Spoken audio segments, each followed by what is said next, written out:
They love it on Nebula. They're wild about it on Taurinus. Even on Motus, where they don't like anything at all, they eat it up.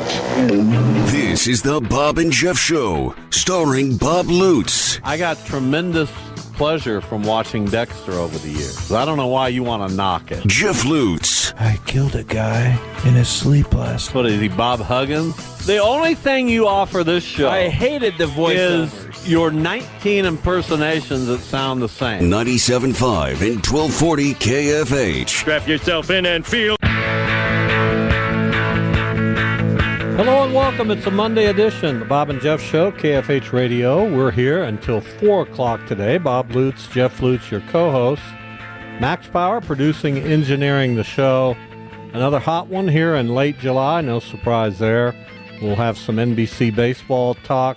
A little bit later in the show, we'll talk about the Heritage Classic going on this week out at Rolling Hills Country Club with Jay Delling. All that coming. We've got a Bob and Jeff draft a little bit later in the show, but before we get going on all that, did my St. Louis Cardinals just acquire a starting pitcher, a dire need, and a right-handed bat, a dire need, and give up a guy who hasn't played in a year? Did that just happen, or am I dreaming that? Well, yes, that happened. However, to just play the other side of the coin, there you are again. Tommy Edman, while healthy, is an extremely valuable player, and could. No, we gave up listen, I love Tommy Edman. Hadn't played in a year. I understand, but if you're just talking about value and how other teams assess value, then if Tommy Edman had been playing and will play, that might be closer to what looks like a fair deal. On paper now, it does not. It looks like you fleeced him. If you had told me that we would give up one player, Tommy Edman, a good player, but we got those positions covered, at least we got guys who can play them, and we get back a guy who still is very effective against right-handed pitching. Left-handed pitching, and Tommy Pham, and we can't do anything against left-handed pitching, so he'll be in the lineup against lefties. I would guess he'll be in the lineup quite often because the Cardinals need that kind of juice that Tommy Pham brings. And then you get a 32-year-old starting pitcher who's kind of resurrected his career by going overseas. He's pitched with a horrible team all year long, yet he's been pretty good with the White Sox. Of course. He's a winning record for a team that is about 400 below 500. Yeah, I would say he's been good, not just pretty good. I would say he's been squarely in the good range. And to pitch for a team like that can't be easy. To go out but he there knew what he was pitching for. Understood, and now he gets it. He gets sent to a marquee franchise in the game of baseball. He didn't go to the Dodgers. You're angry. I am beside myself. I am consumed. And he's talking about the Guardians who haven't done anything yet. There's no yet. And I emphasize the word yet. There's no yet. This, ever since the only message. Took 2 of 3 from Philly, in Philly. Why not be a little happy? I would be happy if the front office believed in the team enough to invest a little bit more in it and added a player or two that could help them. You saw the Royals went out and got Michael Lorenzen. Now, I don't really get that. He'll probably push Alec Marsh to the bullpen. He's had a pretty good year. Michael Lorenzen is a good pitcher. He's had a lucky year. You're just angry. You're very angry. Had the Guardians got him, he'd be I would be okay with it. I wouldn't be excited. I wouldn't be ecstatic. But they gave up the Royals made a pretty good reliever. Move. I mean, he's okay. He hadn't been in the big leagues. Well, a lot of guys aren't in the big leagues that are good. They're trying to get to the postseason. Yeah, it's a win move for the Royals. I'm not saying that the trade wasn't good. We'll see what Michael Lorenzen. I don't know what Michael Lorenzen. I don't know if he'll be better than Marsh, but if he pushes Marsh to the pin and he can come in and throw 97, then yeah, you've got a plus there. But I'm just ecstatic, and I've been as critical as you can possibly be about the Cardinals, their front office. I kept waiting for the other shoe to drop. Surely there has to be a fairly high-level top 10 type prospect in this trade to get Fetty and Pham for Tommy Edman. But there's not. There's no prospect. They did not trade anyone from their current roster or in their system. Correct. I'm astounded. Well, that's how it happened. Well, how do you feel about it? Are you angry with me? Not angry with you. Are you a little irritated? Why would I be angry with you? You didn't do anything. But yeah, I'm gloating about it, and I know. I mean, you should be. You got a pretty good start. Sorry, I said he was good. I thought you said he was good. You got a good starting pitcher, and you got a guy that'll probably blow up the clubhouse. But other than that, we'll see. There it is. There it is. What do you mean? What do you mean blow up the clubhouse? I don't know. Is he a guy really that you want to bring that personality aboard? The Cardinals need all of that they can get. They got a group of veterans. He'll be just fine. He came up in the Cardinal system. We're talking about Tommy Pham.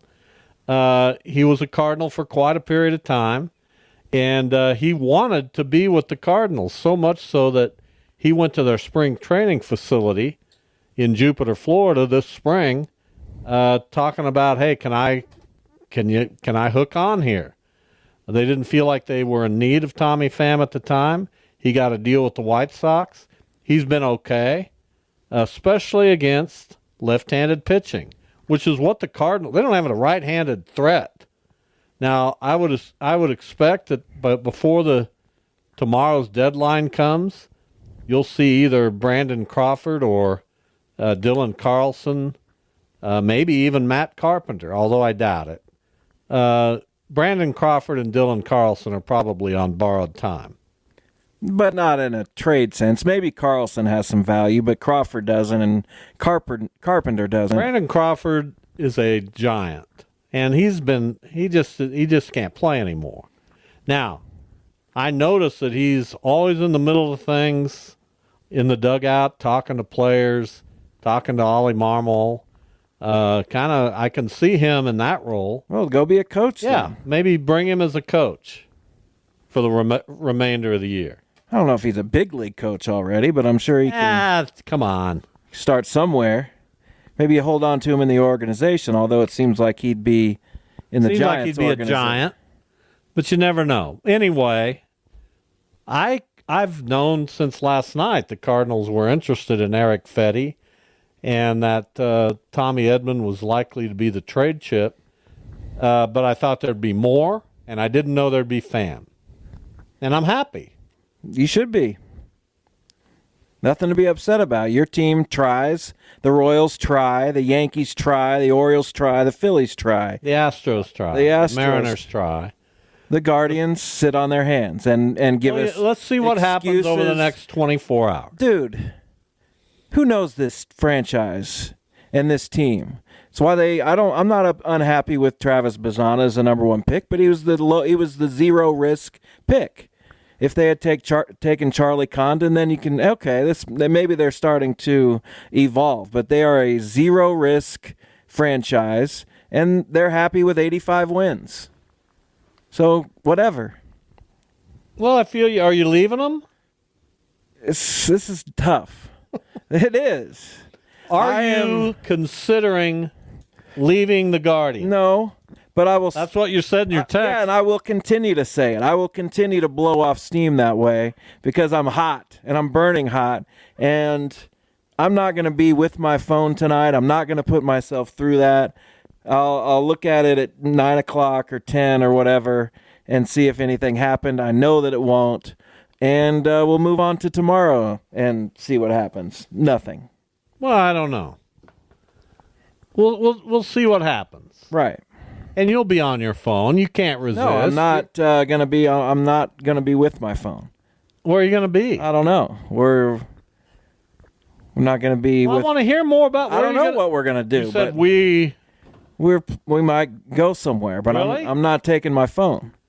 You're just gonna leave your phone home. Yeah, that's right. What if I try to get a hold of you? You can text Shannon.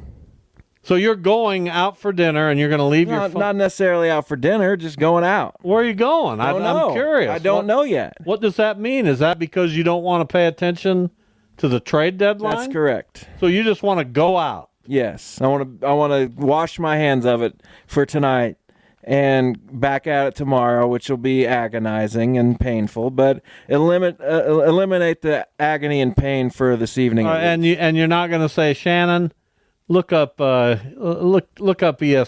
for me. No. What if I text her? Hey, you better check this Guardians move. Please don't. What if it's a great move? Well, then You don't want to know about it? no, I do not. Because now that you've said that, if we don't get a text, then I'll know that nothing happened. So just let it go, let it be, leave it alone. But if you do get a text, But I don't want a text. well, I'd want to know. I only want to be. You texted me some congratulations, like I'm just on my phone all the time. I want to be Why disappointed. did you do that? Why don't you tell me what happened? I figured you knew you got Fetty. I figured you'd be. But when just I'm involved in League 42 things, I'm not checking this stuff. So why didn't you say, hey, good move you guys made getting Fetty?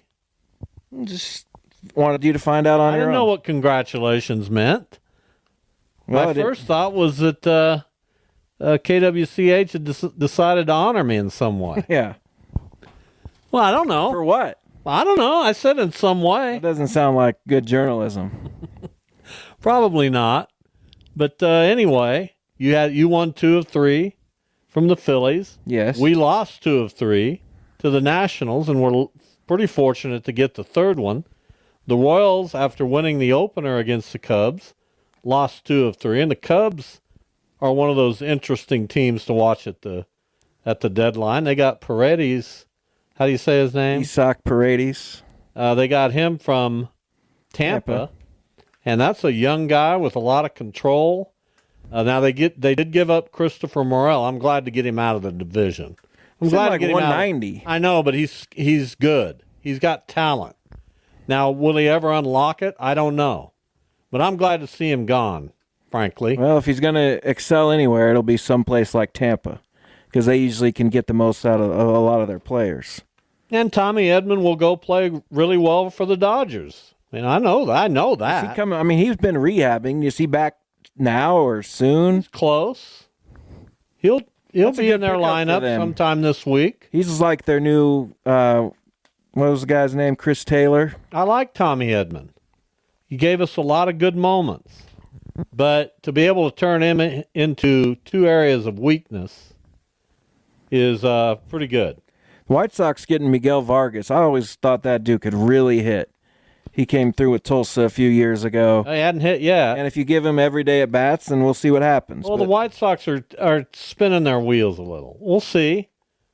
I mean, they're getting rid of everybody. Luis Roberts should be next, and they'll get a haul for him. Crochet, they traded Kopech. Yeah, they still got guys to trade. I was a little surprised John Brebbia. And maybe the Cardinals will revisit that and bring him back to St. Louis. They could still use a bullpen guy. Nah, yeah, I'm sure.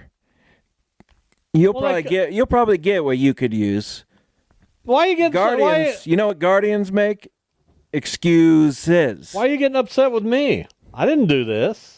You Not just said it I'm earlier. just saying, you probably get what you want. I don't know. I don't get what I want. What do you want? A player. Just a player. I told you, they've literally made no trades in the last at least 4 years, going back to the pandemic year. No trades to add to the Major League roster. 0, unless you count Estevan Florial, who was a minor leaguer. Well, I'm sorry. Listen, I'm sorry to hear it. But when you make these trades, who's the guy you got last year from Tampa? Manzardo. And he hadn't done anything. Well, he should be with the big league He's team. down there in AAA. What's he hit? 230 He's got like a 9-something OPS. in AAA. Yes. Are you sure about that? Yes. And they brought him up, and what he have in Cleveland? He hit a lot of doubles, but he struggled a little bit. Just guys get squeezed out. You already have a first baseman. It's not a well-run organization. Well, I haven't thought the Cardinals were well run for a while. Not just the last year and a half. They make deals. They at least go out. They and do try to address stuff. They make deals. They still have prospects they can deal here. Right. They'll do something else. before Well, even the if trade they don't, deadline. you came Yeah, away but they'll with. do something else. They've got to get a bullpen person. Well, good luck. They don't have it in their bullpen. They just don't. So they got to get another arm, and we'll see if they can pull that off. I'm sure it'll be fun for you. It's not fun for me. Well, I wish you the best. I hope things happen. Thank you. We got through baseball around the clock out at X Stadium with the NBC World Series. A little bit of a rain delay pushed things back some, but a lot of games played. They're making headway. 4 more games today, 4 tomorrow, and then the top 3 teams in each pool, 4-team pools, advance to a single elimination bracket that starts Wednesday. Correct. Right now, the Derby Twins, and we'll be talking to their coach, Colton Flax, they're 2-0. They're one of those teams that is for sure going to go to the bracket play. And that's my Derby Twins, by the way. They'll be in the final 12, no doubt about it. Back in you like me to look back, don't you? Yeah, go for it. We didn't have the Derby Twins when I was a kid, obviously. But there was a year or two where they put together a Derby team to try to get in the NBC tournament, state tournament at the time, because you had to go through several layers to make it. And that was a big deal. I remember going to quite a few of their games. You didn't pitch for them? They never well, I was a kid. I was in grade school or maybe middle school. But they never amounted to a whole lot. And unfortunately, what was the name of that team? I can't remember what the name of that team was. It was just around for a year or two. But it was fun. And now you got the Derby Twins down there. They're a staple in that community. You got the Hayesville Aviators. You got all kinds of teams everywhere. We're a summer baseball haven, no doubt about it. Not as much now as we used to be. Are the El Dorado Broncos still a thing? They are not. In fact, I'm not sure who plays in El Dorado. But the Broncos folded that franchise a few years back, and they certainly would be. You know what? That's what we're going to do today for our Bob and Jeff draft. Our top all-time NBC franchises. All right. Well, no one's going to be able to vote on that. I don't care. That's the draft? That's the draft. Max can't even weigh in. He doesn't really know much about the NBC. But that's going to be the draft today. And that'll be fun. I look forward to that. Top 8 each. My friend Scott reminds me we did get Noah Syndergaard last year, so I apologize. No, there you go. And he was fantastic. Yeah, they only cut him about a month later. Well, you're with a team that's for whatever reason, and it's a lot of it has to do with where do you rank in attendance this year? Pretty strong. With a really good team. We're well over 1 million. We're on pace to do the. Where do you rank? I don't know where they rank, but the fans have shown up for the Guardians this year and been supportive and been loud, and they're a good team at home, and a lot of people want to see them succeed to a level they haven't succeeded in 76 long years. The Cardinals are 6th with a marginal team. It's Dodgers, Yankees, Phillies, Padres, Braves, Cardinals, Cubs, Astros. Cleveland 20th, averaging 25,000 per night. So not atrocious, but certainly with a team like this, you'd like to see more. They've had a lot more big crowds lately. It takes a while, for whatever reason, for Cleveland to warm up to their baseball team. Kansas City should be ashamed, 26th, barely ahead of the White Sox. They're only drawing a couple thousand more per game than the worst team perhaps in baseball history. So, yeah. Baltimore only 18th. I don't know why fans don't go to their games. It's weird. Colorado still draws 30,000 a night. How does that... With a terrible franchise. How does that happen? Because you're in Denver, and the weather's always great. Yeah. And there's nothing like being outside at a ball game in moderate temperatures. And yeah, they should be celebrated for continuing to show up for a team that hasn't rewarded them. Right. To be in the top half of Major League Baseball in attendance. Kudos to the Colorado Rockies, and those folks need to try to put a better team on the field. And they're getting there. Charlie Condon will help. Maybe they'll make some strides. Maybe. Time for a break. When we come back, Colton Flax, manager of the Derby Twins. They are making a push in the NBC World Series, 2-0 in pool play as we speak. Back in action tomorrow night at X Stadium. We'll talk to the head man of the Derby Twins, Colton Flax, next. Bob and Jeff Show, KFH.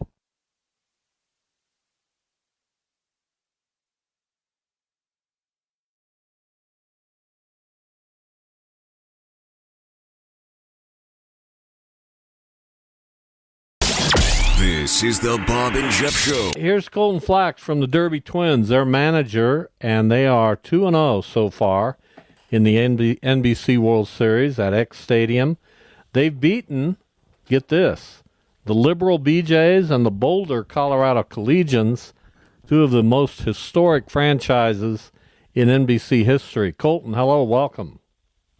Hey, appreciate you having me on. Yeah, it's been a good start, and looking forward to continue throughout this week. No question. So tell us about your team down there in Derby. You had a very good regular season as well. Just tell us about some of the players you have and how that team has caught on a little bit here. Yeah, absolutely. You know, we kind of had a slow start to the summer. That's just because how competitive our league is. But we have a mixture of guys from all levels. You know, we have guys from JUCO scene from, Cali, and then we have guys from JUCOs all the way out in Arizona, and then we have all the way up to, your hometown, Wichita State Shocker Division I baseball. So we have players from all levels throughout that come here during the summer, and we've been playing well, and we've had a good mix. And during the second half of the season, we went on a pretty good run to kind of finish our season strong and kind of make our way into the NBC World Series. So we'll discuss the reason why you're no longer the Hayesville Aviators manager. There was some funny trading going on there, but did your recruiting this year and building a team, did it build off of the relationships you had made there, because you're also the coach for campus in Hayesville, or did you kind of have to start fresh? Our GM, Jeff Wells, so my role with Hayesville, I did most of the recruiting, and, I still have those contacts and still recruited from the same colleges for the Derby Twins. But our GM, Jeff Wells, he does a great job to contact guys, and that's something that he loves to do himself as well. So some of the load was actually taken off of me this summer with trying to recruit as many players in, because Jeff does a really good job contacting guys in the fall, and he helps recruit. So we work together to recruit guys, and we obviously communicated really well with one another and kind of what guys we wanted and wanted to bring in, and we put ourselves a roster together. So, but definitely the same contacts that I had with Hayesville, I kind of took over to Derby, and excited to have those guys and still have them with our summer ball squad. Talking with Colton Flax, as Jeff mentioned, also the head baseball coach at Campus High School. You get your opportunity to coach collegiate baseball in the summer. How does that work out? Which of those do you prefer? Does it kind of rejuvenate you, I would guess, in both ways, going from high school to college and then college to high school? Absolutely. I mean, I think I'd be lying to you if I didn't tell you I like coaching college better, because it's more of a game management style. Whenever you get to the college games, you're recruiting and bringing your own players in to play for you. So it's kind of a fun aspect. You get to recruit your guys, and then it's on you for who you bring in. And then, it's more when they come, they know how to play the game of baseball pretty well. And I mean, you're coaching throughout the summer, but it's a lot more game management set to where high school, I have a really big passion for it, because, I'm still in Hayesville and at campus, and that's where I went to high school, and, that's where I grew up. So I want to succeed and do well there. And, that's more of a skill development, and you have a lot shorter period of time with what you have to try to have a short regular season, even though they extended it this year. But it's definitely two different aspects of baseball. But I really enjoy doing both. But if I had to choose one, obviously, I think most guys would enjoy the summer college baseball style because it's more laid back when you kind of bring in your own guys, and obviously the talent's wild. But again, there's nothing better than being the head coach for my hometown where I grew up and played as well. Well, I'll say this. I'm glad you get to experience Derby. Being a Hayesville guy, everybody should get to experience the wonderment that comes with being in Derby. I say that as a Derby guy, and I'm just teasing you. Yeah, I know. I knew you were a Derby guy. I figured that would get brought up, so that's awesome. So we alluded to it just a second ago, but, your brother was the Derby Twins coach last year, and you were with Hayesville. Now it's the opposite. How did that all go down? Yeah, so kind of long story short, there was an opportunity that I thought that was going to arise with the new facility out in Park City that they're building, that complex they're building out there. We were kind of thinking that might be a possibility for this summer, that they were talking about building it. So before my season was up last year with Hayesville, I was reached out by somebody that was wanting to take a team there to Park City, and they asked if I had any interest in, being the head coach out there and running the new team that's going to be out at that new complex in Park City. And I jumped on that opportunity, and I wanted to do that, and kind of, I was going to get away from Hayesville and go do my own thing, but that obviously did not work out to where, it wasn't going to be built in time. And as soon as I left Hayesville, my brother, he actually, I contacted him and told him the Hayesville job was going to be open, and he lives in Hayesville and he's close to Hayesville, and so he kind of wanted to do that. So he took the Hayesville head job, and my intentions were still to go up to Park City and start the new team up there, it's actually the Cheney Diamond Dogs, and I played with them during the summer, but we were going to try to move them out there and be the Park City Diamond Dogs. And, we found out that it wasn't going to be built in time. So kind of early fall and late summer, I was kind of scrambling to find another gig because that wasn't going to be there for us to do. So the Derby job was still open. So Jeff contacted me, and it kind of fell into place to where, we flip-flopped. It wasn't like a trade or anything like that. That wasn't the original intention. It's just kind of how it worked out and how things ended up being. Talking with Colton Flax, manager of the Derby Twins. They are 2-0 in the NBC World Series, back at it tomorrow night. They are already assured of being in bracket play, and that starts Wednesday. How'd your season series against your brother and the Aviators go? Who won that series? We went 2-2. We split the series. Oh, that's good. That's good for your family. My parents usually only come out to those 4 games a year. They don't like coming out in the heat, but they come and watch us play one another. So it makes it better whenever we do split. Even though I want to win every game, it's not bad whenever you get a split with the other siblings. So how much did the Hutchinson Monarchs winning this thing last year kind of pump new life and new blood into everybody else? Because it was starting to look like Santa Barbara and Seattle were becoming a little bit too dominant, maybe. How important was it to see the Monarchs do what they did last year? Yeah, absolutely. I mean, I've grown up Wichita the whole time, and, everyone knows that Santa Barbara and Seattle's kind of the team to beat when you get to the tournament. And what Hutch did and what was more impressive last year is, they had a slow first half of the season, and they finished like 3rd overall in our league last year. Kind of similar to what we're doing now, and kind of what we did. We finished 3rd overall, but they didn't take 1st or 2nd in our league last year, and they kind of got in last minute like we did, and but they got hot at the right time, and They ended up having a really good tournament, and obviously defeating Santa Barbara in the championship. So it just goes to show that this league around here, it's really competitive, especially our top half, and the guys that we bring in, they can compete, even though they might not be all Power 5 guys. Baseball is kind of one of those sports where you can find really good ball players everywhere, and you can compete with the top level players. So we're hoping to kind of keep on that same trend, and hopefully our league keeps doing well in the NBC World Series. How much do players, look at summer baseball as an opportunity? I'm just looking, for example, at a guy like Richard Gutierrez, who got to play with his junior college team, but had just an okay year. And this summer, he's crushing the baseball. He's hit 4 homers, obviously, with the wood bat. So how do you kind of find those diamonds in the rough a little bit? And how eager are guys typically to show what they can do during the summer? Yeah, so it's back to the recruiting thing.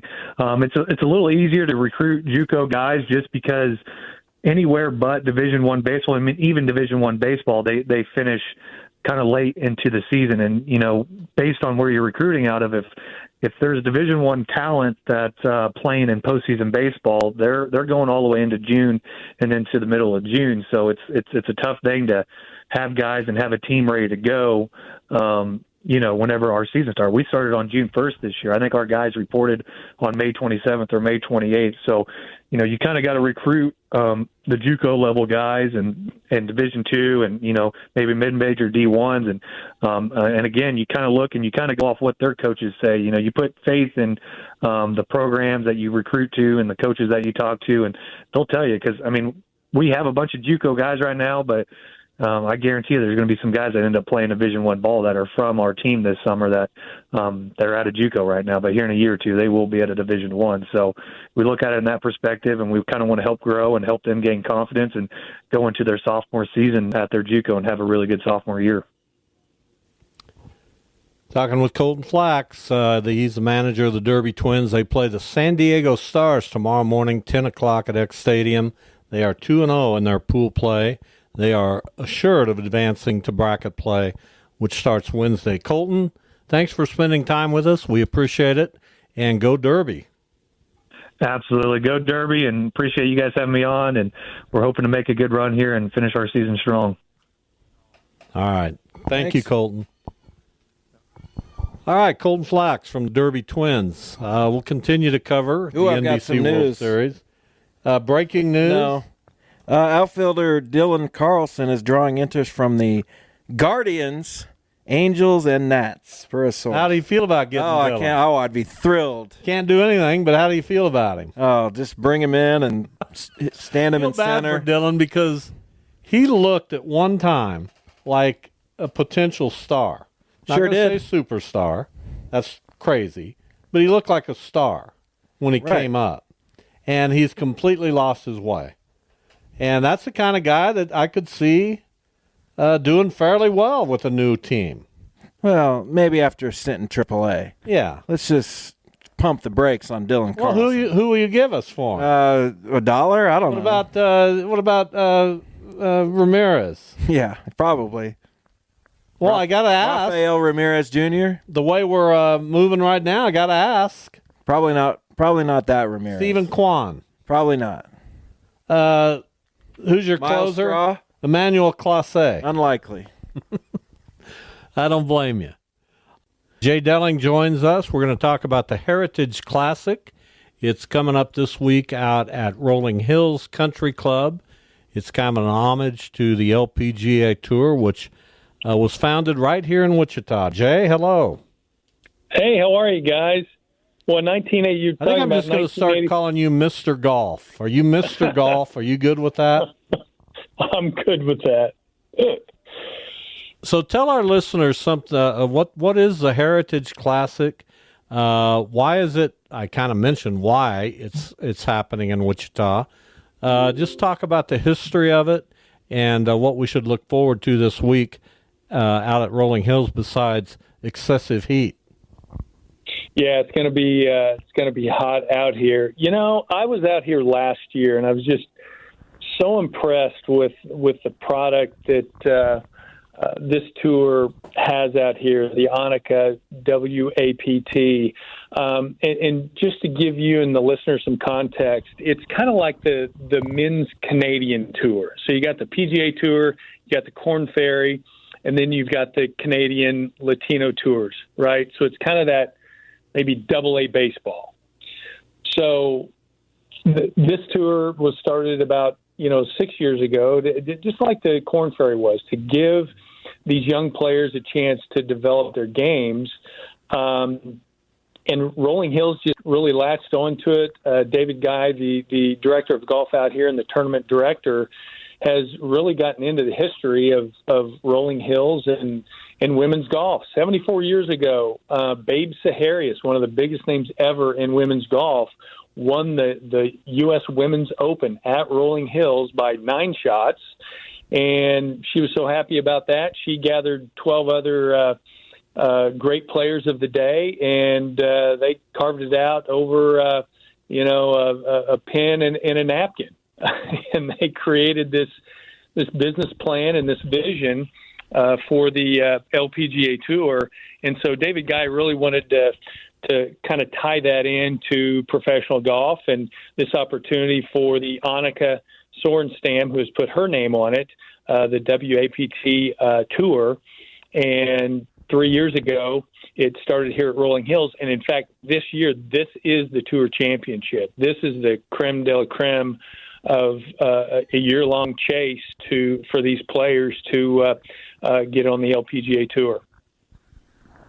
Yeah, that kind of answers part of my question. I was going to ask you kind of what's at stake here, because we know in the Korn Ferry Tour you can get your PGA Tour card. So what would be the next step logically for these young women, and what ultimately are they playing for on this tour? Well, the top 5 on Sunday, once all the smoke is cleared, the top 5 will be awarded to go to the finals of Q School. They'll be able to skip all the first couple of stages.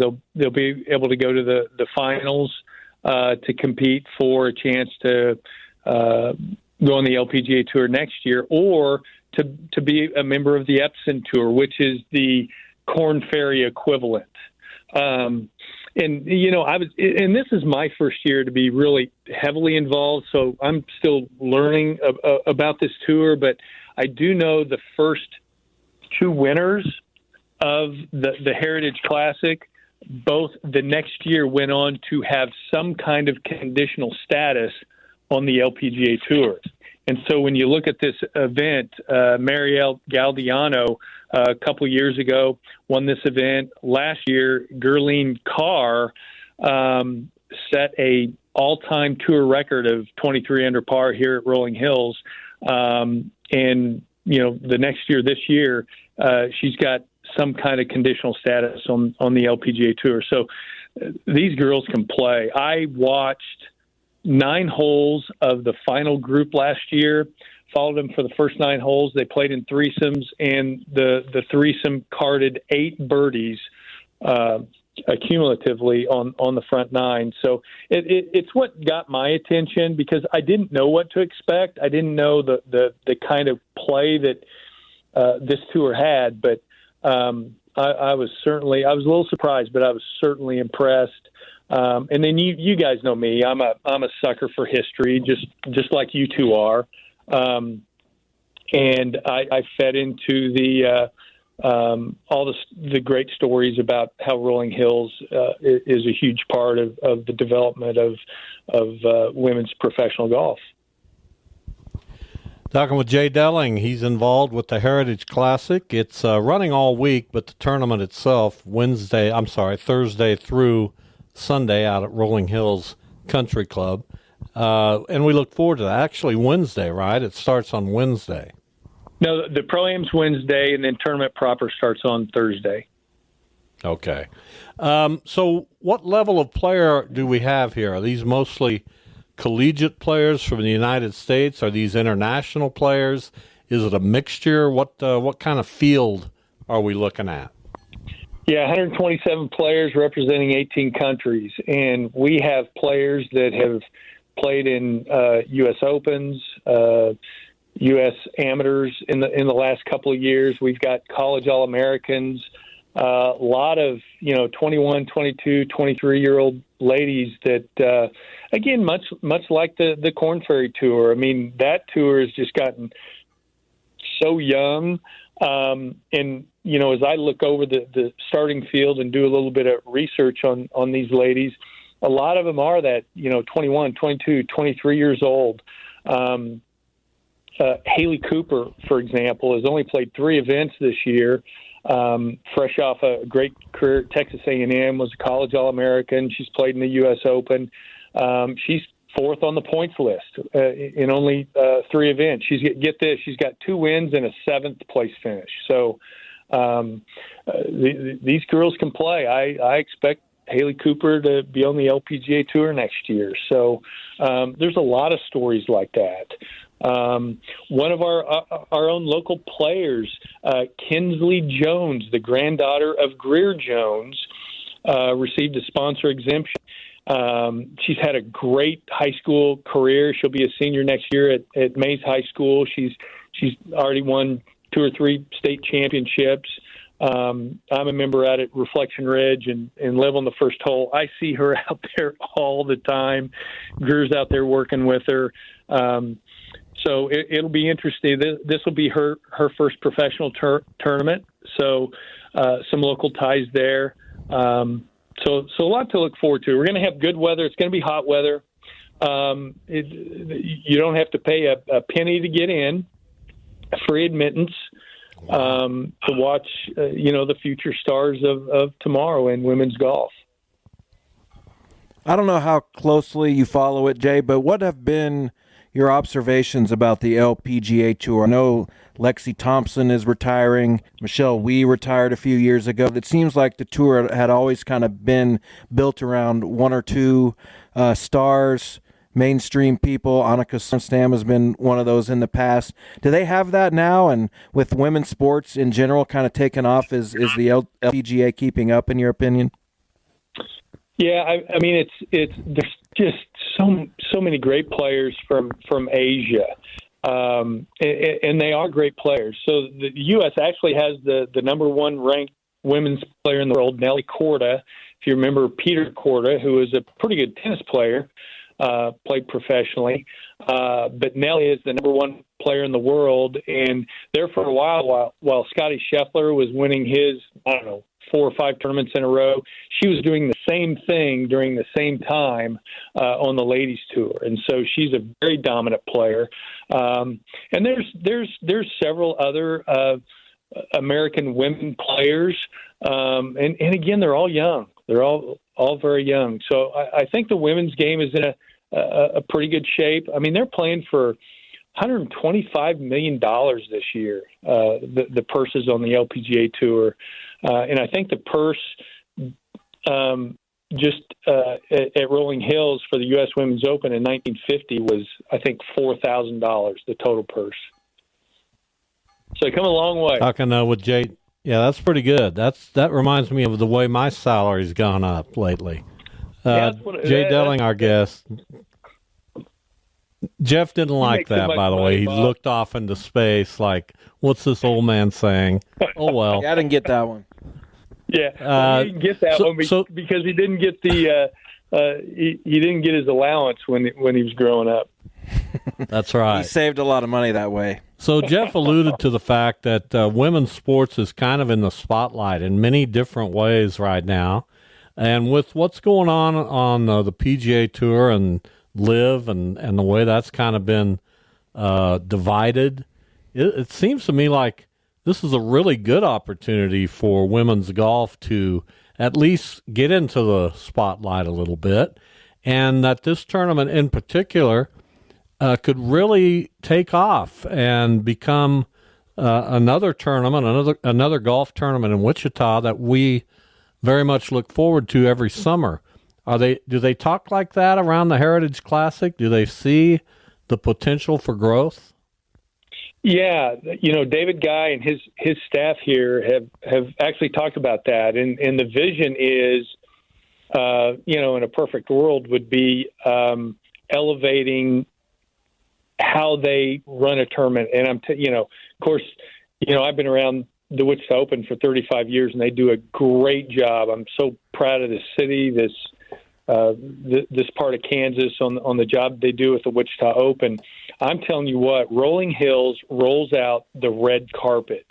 And to talk to these ladies about how Wichita is exponentially just better than any of the other tour events. Tomorrow night is the welcome party, and Rolling Hills is rolling out their best menu. They feed these girls like you can't believe, and these girls are used to hot dogs and hamburgers at all the other events. And so Wichita has grown very quickly on this tour as the place to play, so much so that the vision for Wichita is to ultimately host an Epson Tour event. So to your point, Bob, I think there's a lot of opportunity for the growth of women's golf and how they operate, how they run. Again, to Jeff's point, I think there's some emerging American professionals who are making the game fun to watch. I mean, if you follow Nellie Course, she's got a really good personality. She's fun to watch. She cracks jokes, and it's like, playing with a buddy on Saturday morning. So I think there's a lot of potential, as you said, Bob, for this tournament for it to grow. And Wichita's a good place for it, because we know that Wichita wraps their arms around yearly iconic athletic events. The NBC tournament has been around for, a million years. The Wichita Open has been around for 35 years. And I think this is a great addition. All right, Jay, we always appreciate it. There's a bunch of shade trees at Rolling Hills, so if you want to get out and watch and try to stay cool, you can certainly sit or stand in the shade. We appreciate you coming on to talk about this tournament. You got it. Appreciate you guys. Thanks. All right, Jay Delling from the Heritage Open coming up this week, Thursday through Sunday, at Rolling Hills Country Club. We've got Bob and Jeff Draft coming up in hour number 2. Tomorrow on the show, comedian Felipe Esparza will be among our guests. We look forward to that. Stay with us, the Bob and Jeff Show on KFH.